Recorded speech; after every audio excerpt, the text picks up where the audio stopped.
The slave market on Kalos Prime smelled like fear and rust.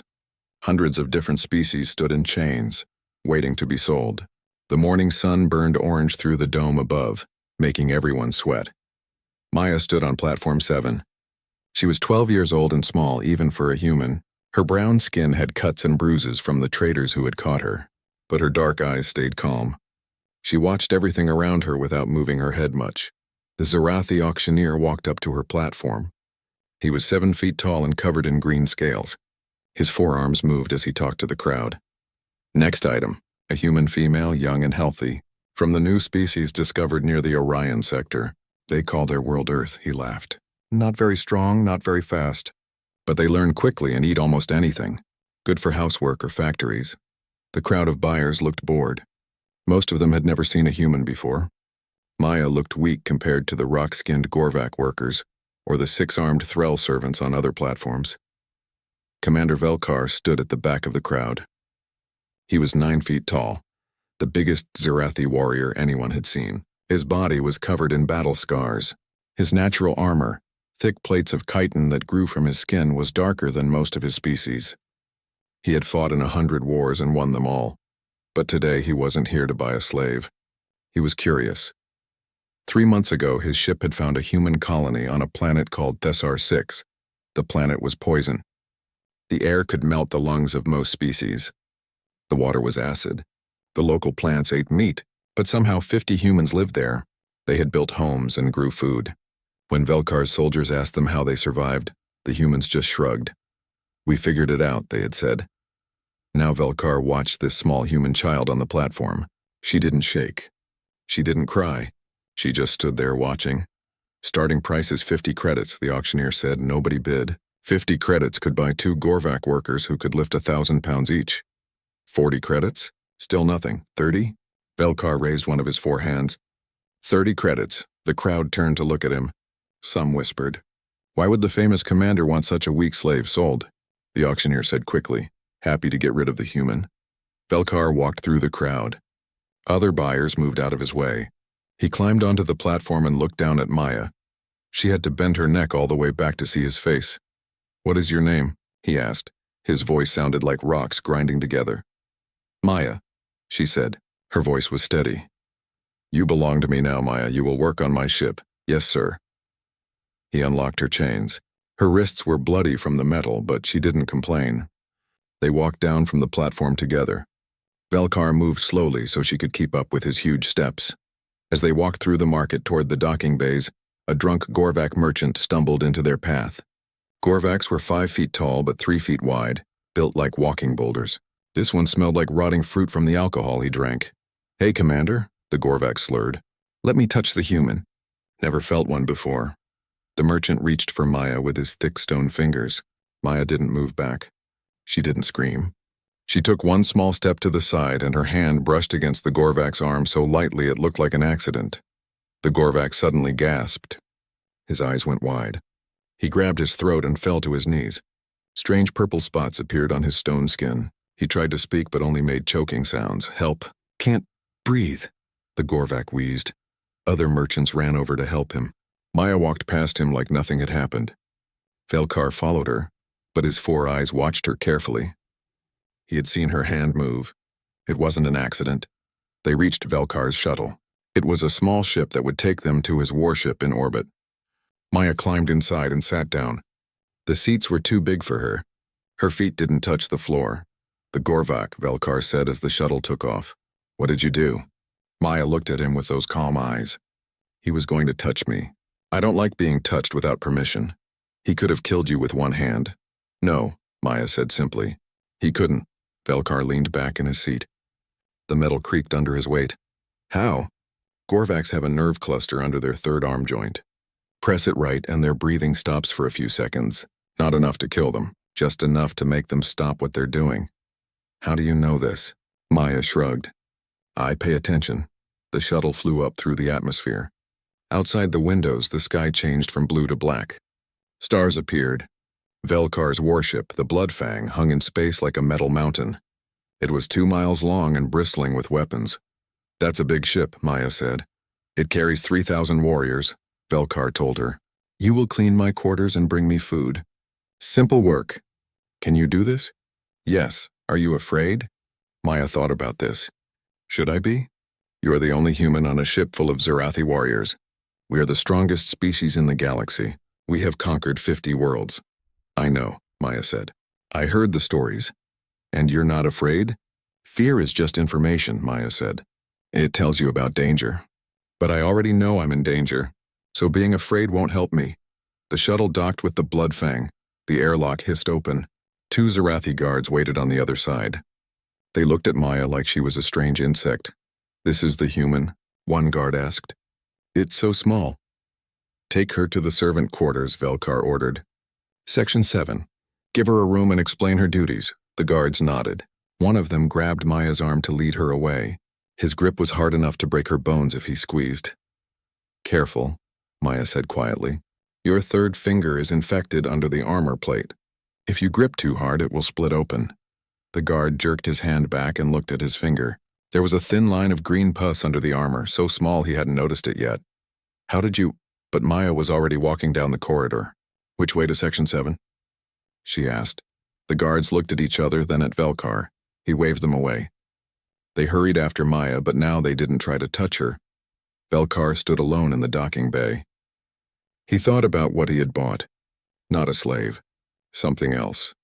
Something that pretended to be weak. He opened his communicator and called his science officer. Zekval, I want you to research everything about humans, everything. Their world, their biology, their history. Why, Commander? Because I think we've been lied to about what humans really are. He walked to his quarters, thinking. The human child had noticed the Gorvak's nerve cluster. She had seen the guard's infection from across the room. She had done both things while in chains on an alien ship surrounded by enemies. What else could she see? What else could she do?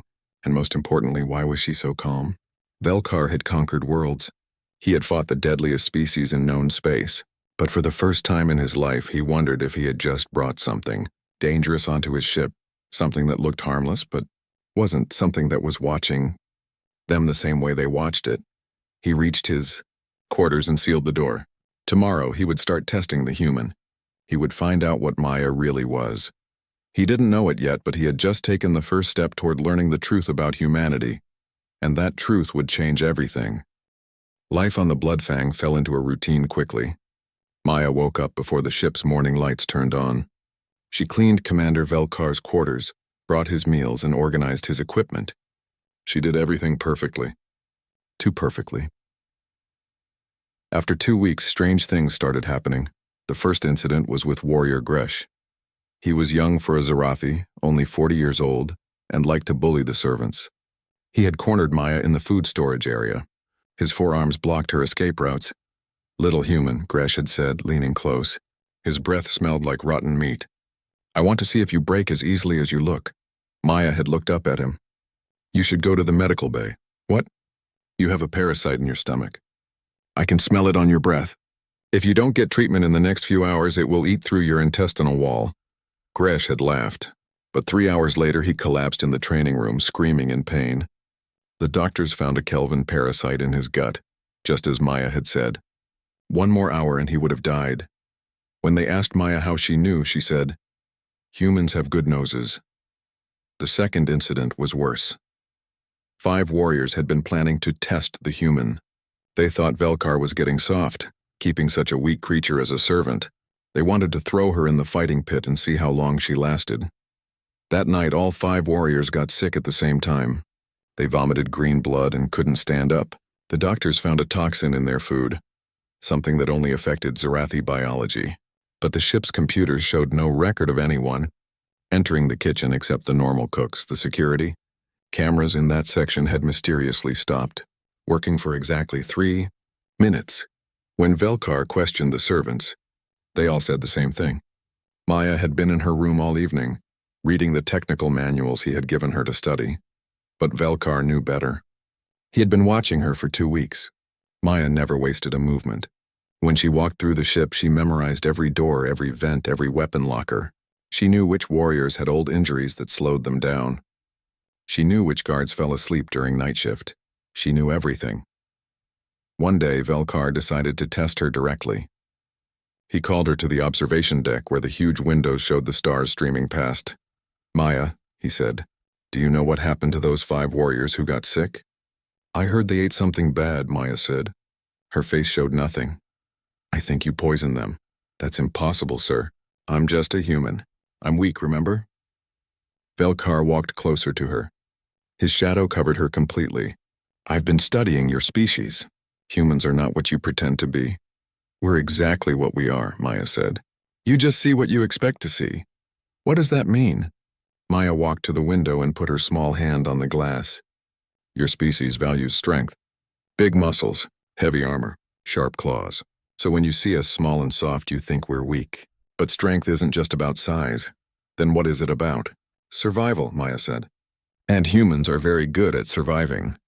Before Velkar could respond, the ship's alarm started screaming. Red lights flashed. The ship shook hard and Velkar heard the sound every captain feared. The hull being torn open. "Pirates!" someone yelled over the communicator. "Skarn raiders. They're boarding us."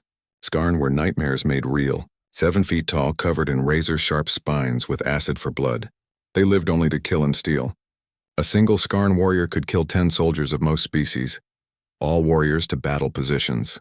Velkar roared into his communicator. He turned to run to the armory, then stopped. "Maya, get to the safe room with the other servants." "The younglings," Maya said. "What?" "The nursery bay is on deck 4. That's where they'll breach."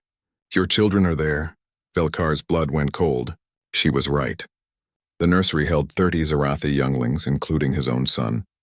The pirates would go there first. Younglings brought high prices on the slave market. He ran for the door, but Maya's voice stopped him. "Commander," she said, "I need to tell you something." "Not now. You bought my protection. That includes what you protect." Before he could ask what she meant, Maya was gone. She didn't run like she was scared. She moved like she had a purpose. Velkar ran to the armory and grabbed his weapons. By the time he reached deck 4, the battle was already raging. Dead Zarathi warriors lay in the corridors. Green blood painted the walls. The Skarn had broken through faster than expected. He found the first dead Skarn outside Maintenance Tunnel 3. The creature's throat had been crushed. Its own arm spine had been shoved through its eye, but that was impossible. It would take enormous strength to pierce a Skarn's skull with its own spine. The second dead Skarn was worse. It looked like it had been taken apart. Every joint was dislocated.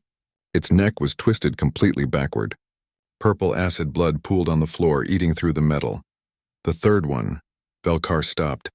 The third Skarn was still alive, barely. It was trying to crawl away, leaving a trail of acid blood. Both its legs were broken. Its spines had been torn out. It saw Velkar and tried to speak. "The human," it gasped in broken Zarathi. "The human is not normal." Then it died. Velkar followed the trail of bodies. 3 dead Skarn, all killed with their own weapons or body parts. All killed in ways that should be impossible for a small human girl. He found Maya in the nursery. She stood between the younglings and 5 more Skarn pirates. Her servant's clothes were torn.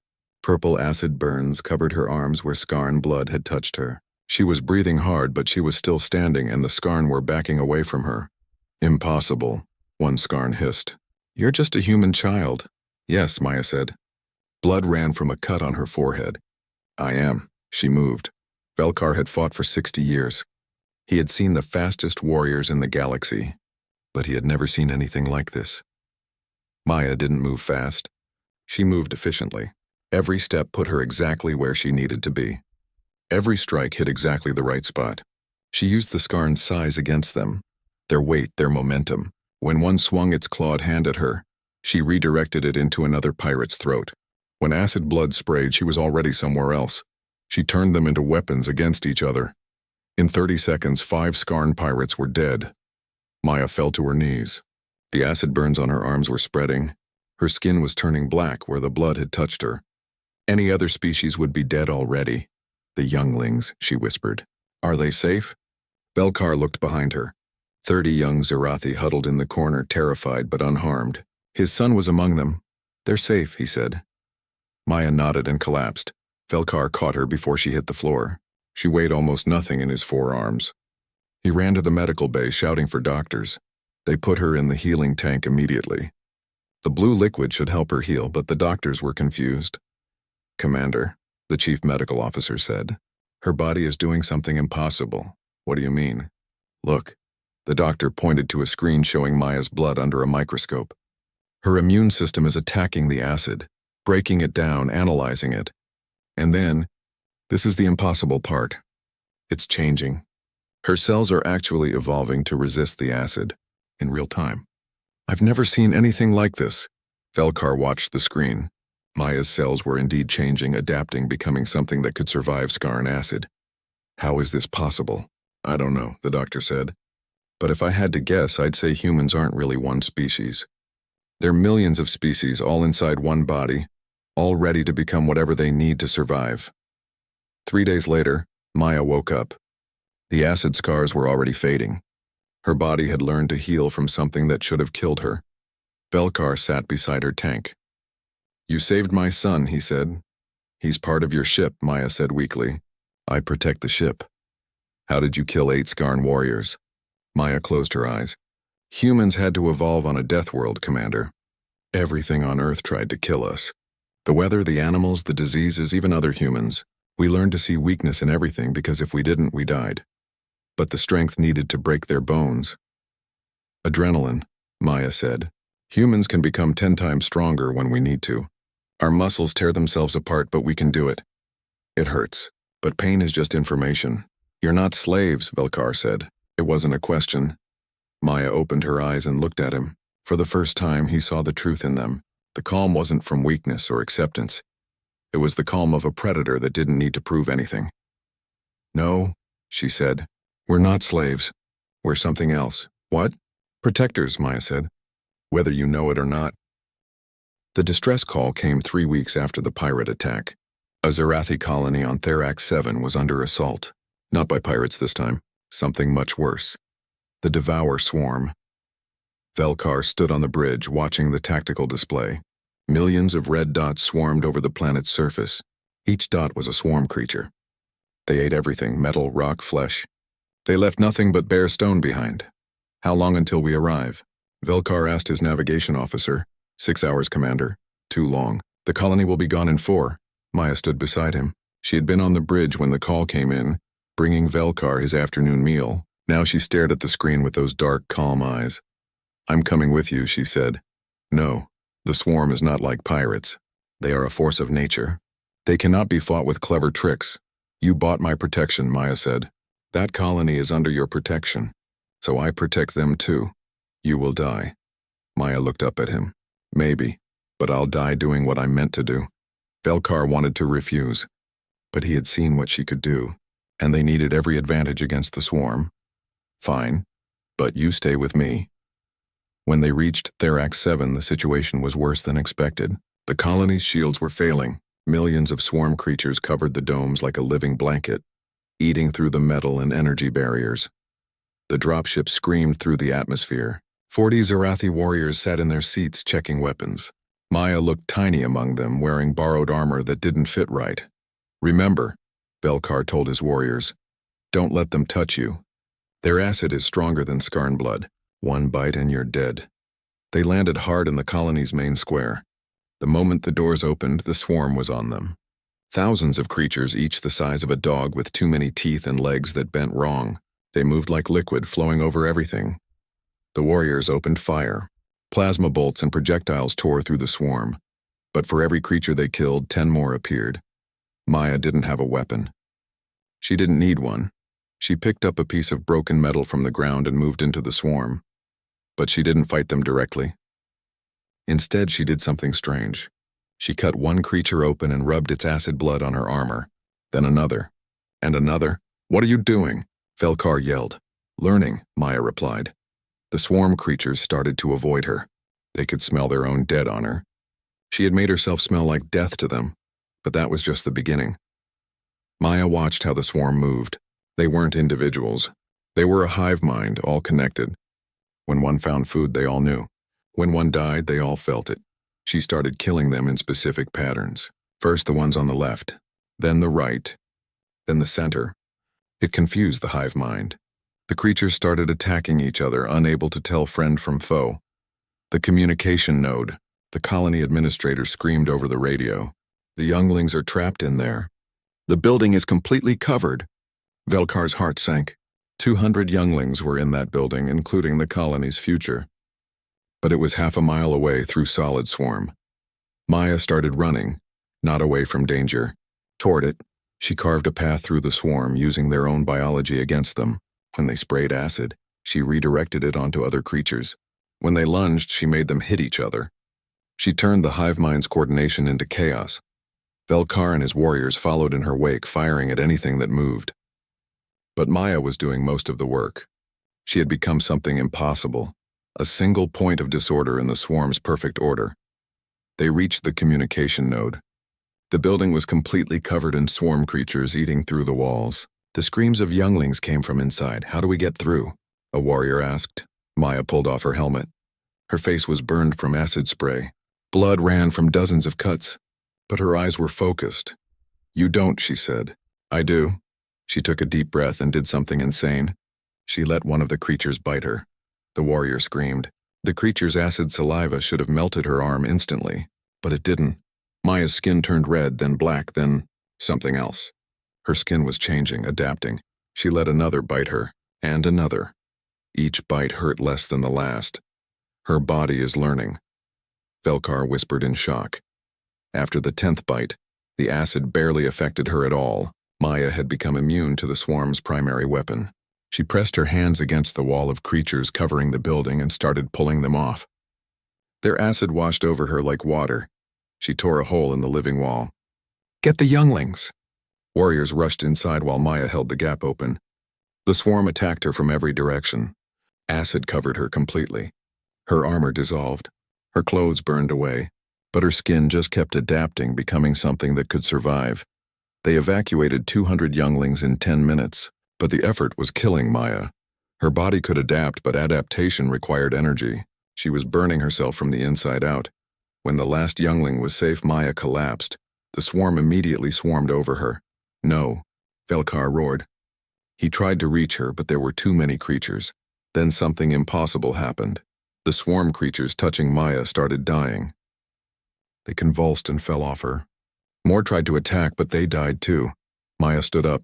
Her skin had changed completely. It was no longer human skin. It was something new, covered in microscopic structures that produced a toxin specifically designed to kill swarm creatures. Her body had analyzed their biology and created a perfect counterweapon. She walked through the swarm, and they died just from touching her. The hive mind felt the death of thousands and pulled back. For the first time in recorded history, the swarm retreated. Maya walked back to Velkar. Her eyes were unfocused. Black veins showed under her transformed skin. "The younglings?" she asked. "Safe. All of them." "Good." She fell forward. Velkar caught her. Her skin was burning hot, like her whole body was on fire from the inside. "Medical ship." "Now!" he commanded. They put Maya in emergency stasis immediately. The medical officer, the same one from the pirate attack, ran every scan they had. "Commander, this is impossible," he said. "Her entire genetic structure has changed. She's not fully human anymore. She's become something designed to fight the swarm. Can you save her?" "I don't know. Her body is trying to change back, but the transformation went too deep. It's like she evolved 1,000,000 years in 10 minutes. That kind of change, it might be permanent." Velkar stood by her stasis pod for 3 days. He had seen many warriors die, but he had never seen someone sacrifice their own humanity to save others. On the 4th day, Maya woke up. Her skin was mostly normal again, though patches remained changed. Her eyes had flecks of gold in them now. When the medical officer scanned her, he found her DNA was still partially altered.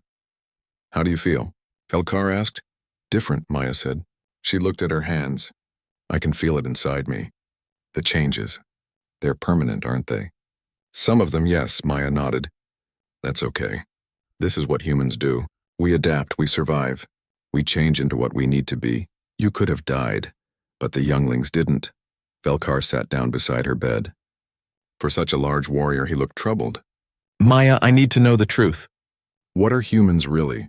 Maya was quiet for a long time. Then she spoke. "We're survivors, Commander. Our planet tried to kill us every day. So we learned to change, to adapt faster than anything else. But that's not what makes us special. Then what does? We don't just adapt for ourselves. We adapt for others. We see something that needs protecting, and we become what's needed to protect it. It's written into our DNA, we can't help it. That's why you're really here, scattered through the galaxy as slaves and servants. Maya smiled.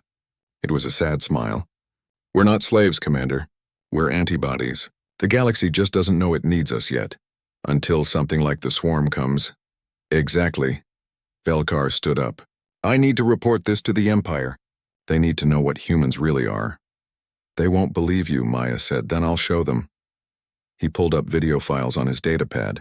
I recorded everything. Your fight with the pirates, what you did to the swarm, your transformation. Maya shook her head. That's not what I mean. They won't believe that something that looks weak could be strong. It's not in their nature. Then what do? Nothing, Maya said. We wait. There are thousands of humans spread across the galaxy now, all of them waiting, watching, protecting. When the time comes when the galaxy faces something it can't fight, we'll be ready. And until then, I'll keep bringing you your meals and cleaning your quarters. She smiled. After all, you bought my protection, and I always finish the job. Velkar laughed. It was a sound his warriors hadn't heard in years, but deep inside he felt something else. Not fear exactly, but a realization. Humans weren't conquerors. They were something far more dangerous. They were protectors who could become anything, and they were already everywhere. Velkar couldn't sleep. For 3 weeks after the swarm attack, he had been searching through classified military databases. Every security level he broke through revealed more lies about Earth and humanity. He sat in his private study, surrounded by holographic displays. Each one showed different pieces of a puzzle that terrified him more with every connection he made. The first file was from 90 years ago. A galactic survey ship had found Earth by accident. The report described it as Category 9 Death World, unsuitable for life. But there were things living on it. Thriving on it, the survey team had landed. Only one member survived. His report was sealed immediately. Velkar had to use his highest military codes to access it. What he read made his forehands shake. Earth has 5 major extinction events in its history. The life that survived each one became deadlier. Humans are the apex of this process. They survived ice ages, supervolcanic eruptions, asteroid impacts, plagues that killed 90% of their population, and nuclear war. Do not make contact. Do not let them leave their world. They are not a species. They are evolution's answer to the question, what can survive anything? But someone hadn't listened. The second file was from 60 years ago. A criminal syndicate had started kidnapping humans to sell as slaves. They thought humans looked weak and would be easy to control. The syndicate no longer existed. Every member had died within 1 year. The official report listed various causes: accidents, sudden illness, fights with other criminals.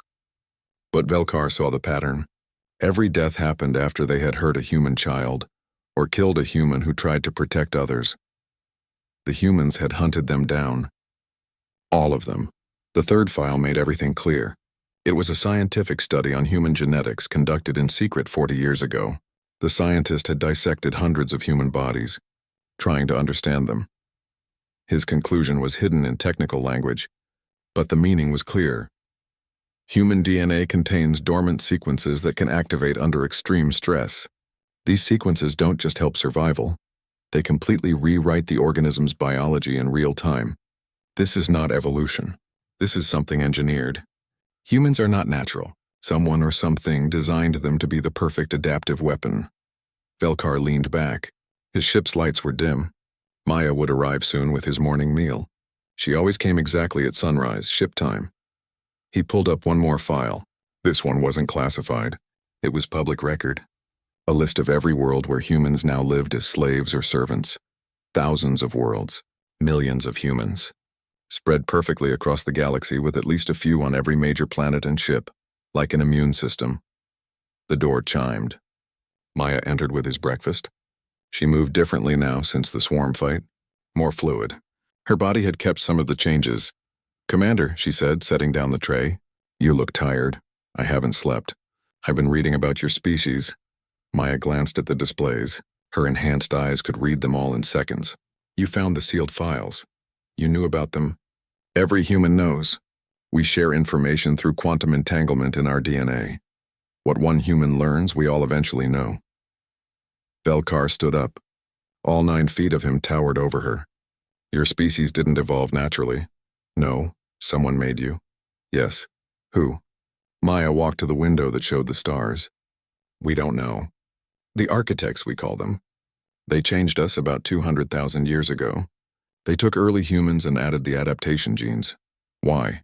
We think Earth was an experiment.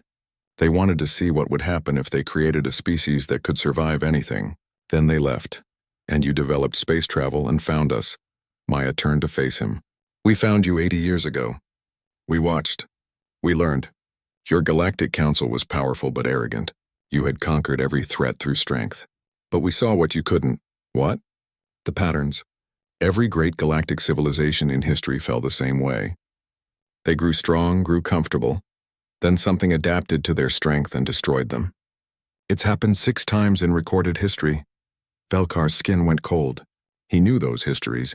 The Preem Empire destroyed by plague, the Solan Federation, consumed by machines they created. The list went on. You think it will happen to us. We know it will. The swarm was just the beginning. There are worse things in the dark between galaxies, things that have been watching, waiting, evolving specifically to counter your strengths. So you spread yourselves through our civilization as protection? As vaccines, Maya corrected. Each human bonds with the people around them. We can't help it, it's in our DNA. Once we bond, we'll die to protect you. But more importantly, we'll change to protect you. We'll become whatever antibody the galaxy needs. Velkar sat down heavily. The government needs to know this. Some already do. Why do you think human slavery became so popular so quickly? Someone in your government is spreading us deliberately. Who? We don't know. But they understand what we are.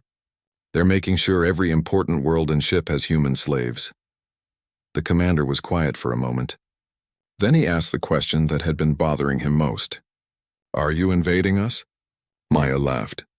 It was a gentle sound. Commander, you don't invade a body by becoming its immune system. You protect it. You become part of it, essential to it. And if we tried to eliminate you? You can't, we're already too integrated. Hurt one of us and others no. Kill us and we adapt to whatever killed us. Try to destroy us all and you'd destroy your own civilization. We're your servants, your workers, your companions. We run your factories, clean your homes, raise your children. You planned this. No, we just did what humans always do. We survived. We adapted. We found our niche. It just happens that our niche is protecting others. Velkar pulled up a star map. Red dots marked every world with humans. There were so many the map looked diseased. Show me Earth, he said. Maya touched the display. The map zoomed to an unremarkable yellow star with 9 planets. The 3rd planet was marked with warnings in every language. What would we find if we went there now? Death, Maya said simply. Earth has evolved since we left. The bacteria there would eat through your ships. The air would poison you in minutes. The gravity and pressure would crush most species. And the humans who stayed? They're not like us anymore, then what are they? Pure survivors. No morality, no empathy, no bonds. Just the drive to live and spread.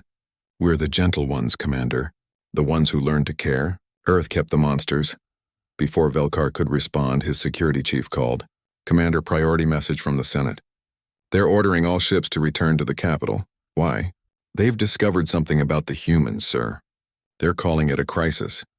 Velkar looked at Maya. She didn't seem surprised. It was going to happen eventually, she said. Someone always figures it out and panics. What will your people do? Nothing. We'll keep serving. Keep protecting. Keep being what you think we are, weak slaves. Until the day comes when you need us to be something more. And then, Maya's eyes turned hard. The gold flecks in them seemed to glow. Then we'll show the galaxy why Earth is classified as unsuitable for life. Not because nothing can survive there, but because the things that do survive there are unsuitable for life anywhere else. The ship turned toward the capital. Velkar knew the Senate would debate, panic, maybe even try to eliminate the humans. But Maya was right. It was too late. The humans were already everywhere. Already essential. Already protected by the very people they protected. The perfect invasion disguised as slavery. He looked at the small human who had saved his son, his ship, an entire colony. Tell me the truth, Maya. Are we your masters or are we your pets? Maya smiled that sad smile again. Neither, Commander. You're our family, and humans will do anything for family, even become monsters. Especially that. As the ship jumped to hyperspace, Velkar realized the truth. The galaxy hadn't enslaved humanity. Humanity had adopted the galaxy. And like any protective parent, they would let nothing harm their adopted children, even if it meant becoming something that shouldn't exist. The attack came without warning. Not on one world, but on 50 at the same time. The Devour swarm had returned, but this time they were different. They had evolved. The weapons that stopped them before no longer worked. Their acid was stronger. Their hive mind was shielded from disruption. They had adapted to every strategy the Galactic Council knew. Velkar stood in the emergency session of the Senate, watching the tactical displays. Red consumed planet after planet. The core worlds of the Zerathi Empire were falling. In 3 days, half the Empire would be gone. "We need to evacuate," Senator Krexaval said. His forearms shook with fear. "Load the ships with whoever we can save and run." "Run where?" another senator asked. "They're everywhere. This is coordinated," the military chief said. "The swarm learned from our defenses. They evolved specifically to counter us." Velkar stepped forward. "There is a solution." The Senate turned to him. He was just a ship commander, but his reputation gave him voice here. The humans.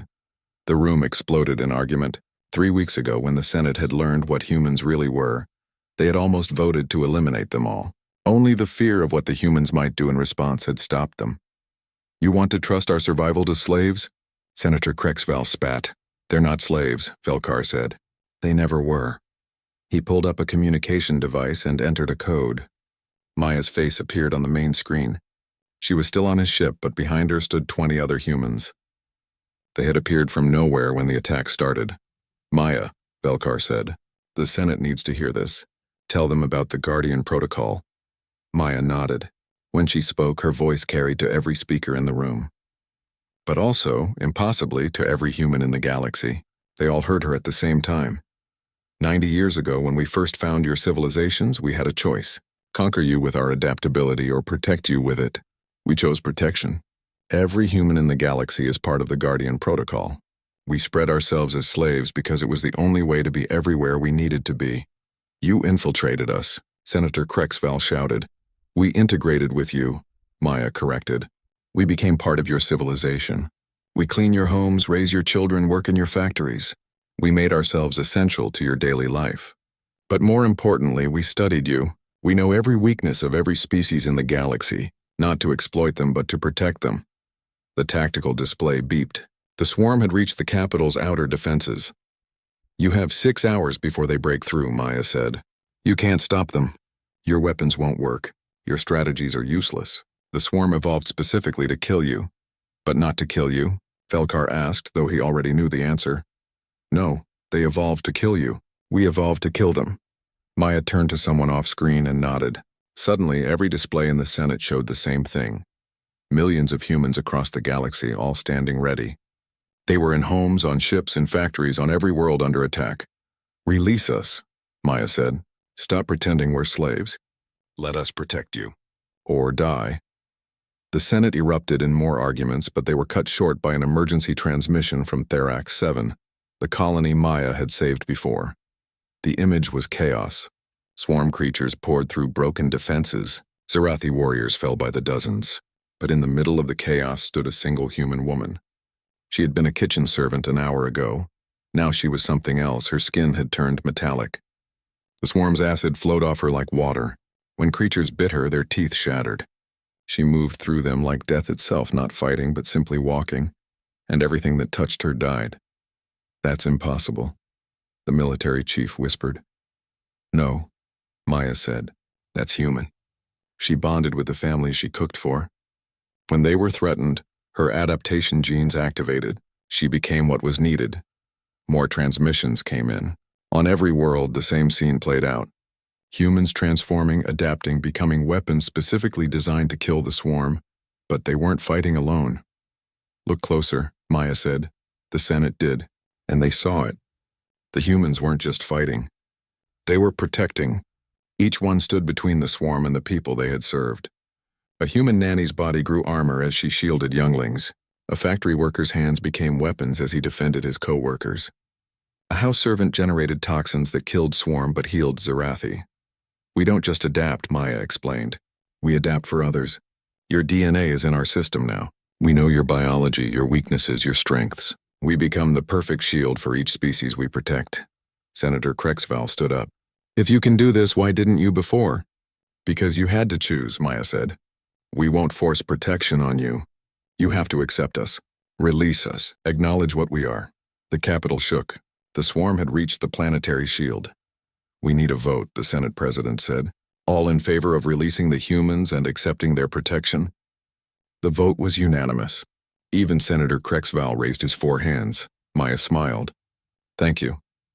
She turned to the humans behind her and spoke in a language the translators couldn't decode. But every human in the galaxy heard it. The Guardian protocol activated. What happened next was recorded by every camera, every sensor, every witness in the galaxy. It would be studied for thousands of years. It would be called the day humanity stopped pretending. Every human transformed at once, not into the same thing. Each became what their specific situation needed. A human on a water world grew gills and fins, becoming something that could fight the aquatic variant of the swarm. A human on a high-gravity world's bones became denser than metal. A human in space grew organs that could survive in vacuum. But the most terrifying transformation was Maya's. She didn't become a weapon. She became a coordinator. Her brain chemistry changed, allowing her to connect to every human in the galaxy simultaneously. She became the central node of humanity's true hive mind, not one that controlled, but one that shared information instantly. All humans, she spoke, and billions heard her. Protect, adapt, survive. The battle turned in minutes. On Therax 7, the kitchen servant had become living metal. She walked into the center of the swarm and released a pulse. Electromagnetic, biological, and psychic all at once. Every swarm creature within a mile simply stopped living. On the water world of Hydros, a human pearl diver had become something that shouldn't exist. A creature that could survive at any depth, whose blood was poison to the swarm, whose voice could shatter their shells with sonic waves. On the Capitol, as the swarm broke through the shields, they met 3,000 humans who had been servants, clerks, and janitors an hour ago. Now they were nightmares. One human had been a gardener. She loved the plants she tended. When the swarm threatened her garden and the people who walked in it, she became something plant-like herself. Thorns that injected neurotoxin grew from her skin. She could photosynthesize energy directly from the sun. The swarm ate flesh and metal, but they couldn't eat her. Another had been a teacher. He had taught Zarathi younglings for 10 years. When the swarm came for his students, his body generated pheromones that overrode the hive mind. The swarm creatures near him stopped attacking and started protecting the younglings instead. But the real victory came from what the humans did together. Maya, still connected to every human mind, coordinated them perfectly. When the swarm adapted to one human's defense, that information spread instantly to all humans. They would all adapt again, staying ahead of the swarm's evolution. It was evolution in real time, guided by intelligence instead of random mutation. The swarm tried to retreat, but humans were everywhere. On every ship, every world, every space station. There was nowhere to run. In 6 hours it was over. The Devour Swarm, the plague that had consumed civilizations for millennia, was extinct. The Senate reconvened in a damaged but standing Capitol building. Belkar stood with Maya, who had returned to her mostly human form. Though her eyes now held stars in them, a sign of the cosmic awareness she had gained. The threat is ended, Maya announced to the Senate. The swarm is extinct. What about you? Senator Crexval asked. What happens to humans now? You're not slaves anymore. You're something we can't control. We never were slaves, Maya said. We were protectors who let you think we were slaves. Now we're protectors who don't have to pretend. Will you conquer us? Maya laughed. The sound was warm, not threatening. Why would we conquer our family? We've spent 90 years living beside you, raising your children, sharing your homes. We're not your conquerors. We're your immune system. We're the part of your civilization that adapts to any threat. And if we try to reject you, you can't. We're too integrated now. Hurt us and you hurt yourselves. We grow your food, build your ships, teach your children. We're not separate from your civilization anymore. We are part of it. The Senate president stood. Then what do you want? Recognition, Maya said. Make Earth a full member of the Galactic Council. Give humans citizen rights on every world. Stop the slavery. In return, we remain your protectors. When the next threat comes, and there will be a next threat, we'll be ready. How do you know there will be another threat? Maya's star-filled eyes grew distant. Because the universe is vast and full of predators. The swarm was just one. There are things in the dark between galaxies that make the swarm look harmless.